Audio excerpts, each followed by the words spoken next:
If you've ever wondered whether you're doing what God wants you to do, if you ever wondered if you're really being fruitful like God wants you to bear fruit, then today's gospel is for you. And I think most of us probably are at times wonder about that. At least people I see for spiritual direction wonder if they're doing what God wants them to do. And sometimes I wonder in myself, is this the right thing?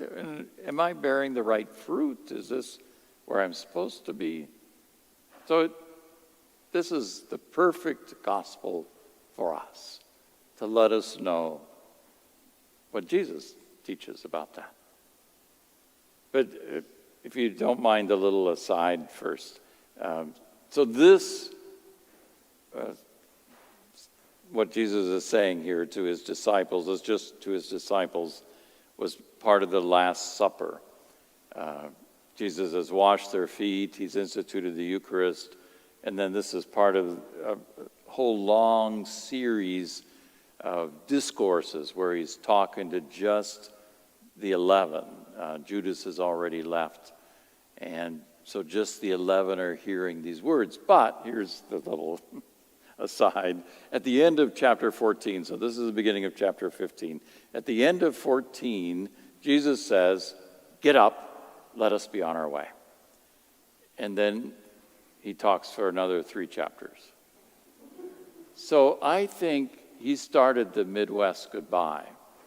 You know how a Midwest goodbye is, you have to start about an hour ahead of leaving because it takes that long to get to the door. Because you say, well, I guess I should be going. And then you talk and you say it a couple times. Well, I guess I should be going. And you still keep talking. It takes about an hour to get out of the house, unlike the Irish goodbye, because, we have some people here who do Irish goodbyes at Mass.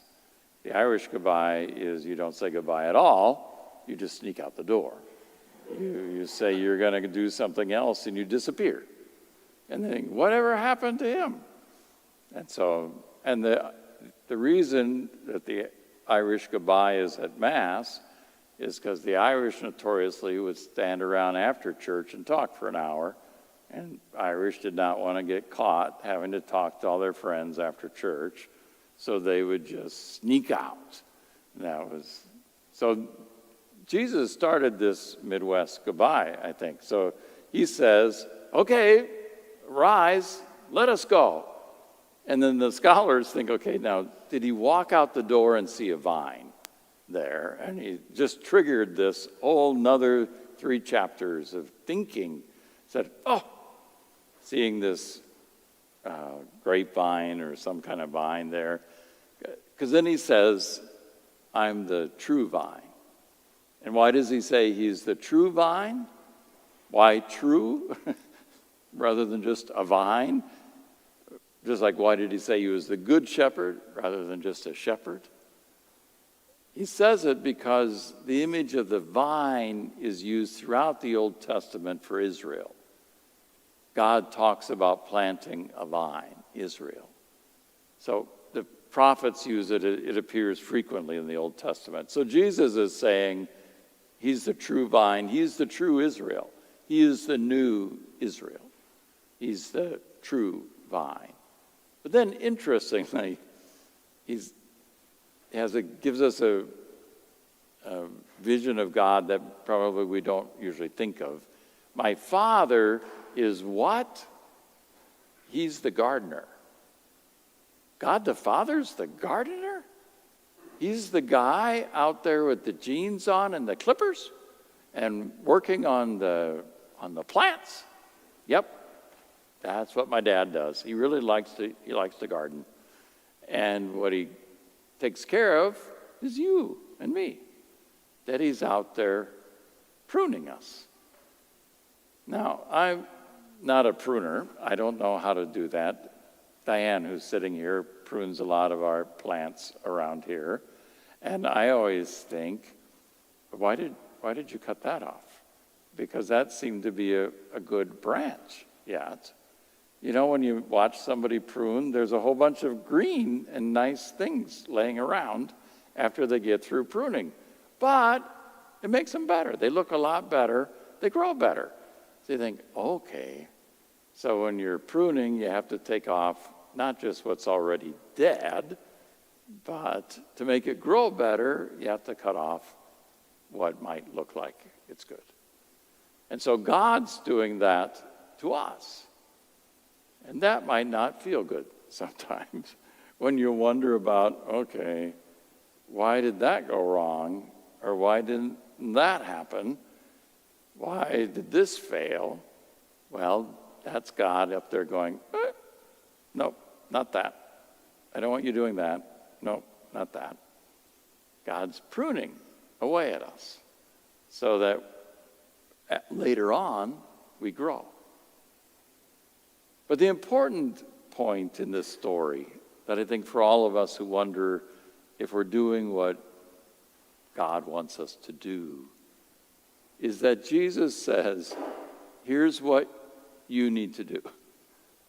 It's the only thing you need to do. He's the vine. You have to stay attached. That's it. You have to remain in him. Not that hard of a task.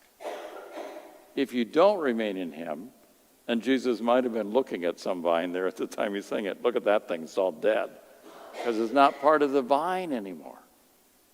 Apart from Jesus, we can do nothing. Nothing. And so our task from today's gospel is to remain in Jesus.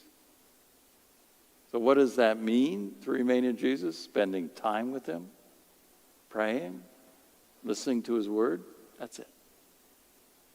That's the full expectation. And then you know what happens? If you do that, if you remain in Jesus, fruit happens. And it's not your doing. It's God's. It just happens.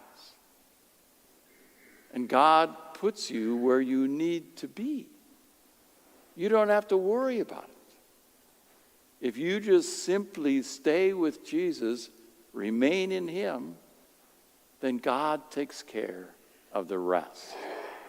So we can relax. So are you still attached? Are you remaining in Jesus? If we look at St. Paul, where he talks about the fruits of the Spirit, that's an easy way to say, okay, do I have any of those fruits? And what are those fruits? Love, patience, long-suffering, joy. Those kind of basic fruits of the Spirit. There's a long list. You can look it up in Galatians. All those fruits of the Spirit. Is that part of your life? Then there are fruits. And so God will put you then where you need to be.